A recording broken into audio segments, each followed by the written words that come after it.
maxamed ibraahim qabyo tira wasiirka qorshaynta qaranka ee Soomaaliland oo qayb ka mid ah warfideenada kula hadlayay xarunta wasaaraddaasi ku leedahay magaalada Hargeysa waxa uu shirkaasi jaraa'id kaga hadlay socdaal uu magaalada Hargeysa ku soo gaaray Cali Khaliif Galeyd hogaamiyaha maamulka Khaatumo iyo fuubdu hogaaminayo waxaan wasiirku sheegay inay ka xukuumadahana ay si weyn u qaabileen una soo dhaweeyeen waxa kale oo intaas wasiirku ku daray in Cali Khaliif Galeyd iyo wafdigiisani kaga qayb galayeen dalka Djibouti shir uu socday Soomaaliland iyo maamulka Khaatumo iyagoo isla maanta ka dhoofay gegida diyaaradaha ee Cigaal International ee magaalada Hargeysa soo maray transitna ku ahaa oo ku soo dhaweynay Cali Khaliif Galeyd Professor Cali Khaliif Galeyd oo iyo saraakiil sarsare oo ka socota Khaatumo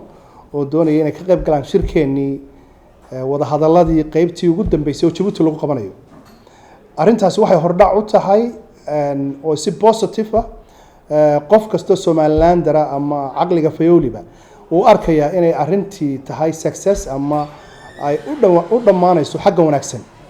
marka si fiican baan u soo dhaweynay Cali iyo saraakiisha la socotay airport kaanu ka dhoofinay saakaas si ay uga qayb galaan shirka ka furmaya Djibouti ee wada hadalladii qaybtii hore ay Addis Ababa ahayd qaybtii labaadna ay ka dhici doonto Djibouti waa qaybtii ugu dambeysay inay ku soo gabagabowdo wanaag iyo inagoo Somaliland oo mid ah oo gacmaha haysata oo shirarkaas imika dhacaya waxa ay hormood u yihiin in gobolada bari xantii yaraday jirtay inay soo dhamaato waxa koow ka ahaa shirkii Awrbogeys ee sida fiican u dhacay isagu waxa ku xigay kii Arcadeeye waxa ku xigay shirarkii ugu dambeeyay kormeerka aynu ku marnay kuwii bay daba socdeen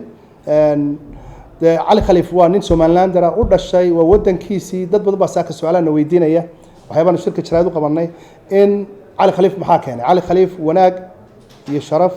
ayuu ku soo maray wadankiisii ku yimi wada hadallada inoo socdeen waxa kamid ahaa qodobada ugu muhiimsan in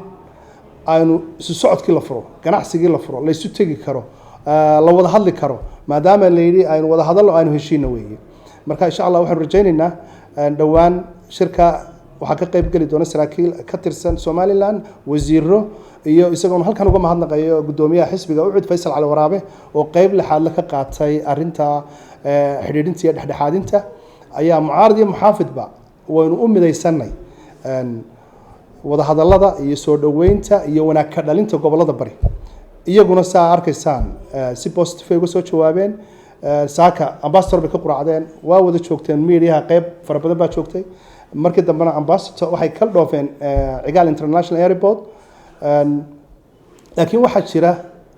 in badan oo wanaaga ama waxa had iyo jeer Somaliland u soo biira